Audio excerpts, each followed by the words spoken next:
One અને પર્યાવરણ રાજ્યમંત્રી મુકેશભાઈ પટેલે ઓલપાડ તાલુકાના સેનાખાડી બ્રિજ તથા કીમ ઓલપાડ સુરતને જોડતા રસ્તાના વિવિધ પ્રશ્નો બાબતે સ્થળ મુલાકાત કરી હતી.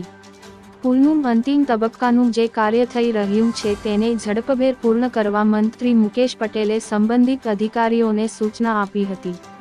તમામ વિભાગના અધિકારીઓને સંકલન કરી વહેલી તકે પુલનું બાકીનું કામ પૂર્ણ કરવા તેમને તાકીદ કરી હતી.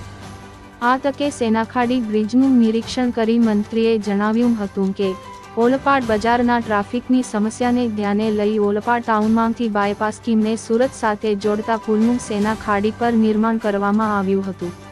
કેટલાક કાયદાકીય પ્રક્રિયા, પાણીની લાઇન, ઇલેક્ટ્રિક લાઇન તેમજ ગેસ લાઇન શિફ્ટિંગ જેવી સમસ્યાઓનું નિવારણ કરી કામ આગળ વધારવામાં આવ્યું છે.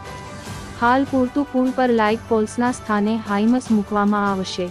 નજીકના દિવસોમાં આ પુલ વાહનવ્યવહાર માટે ખુલ્લો મૂકવામાં આવશે અને લોકોને પડતી ટ્રાફિકની સમસ્યાનો ઉકેલ આવશે.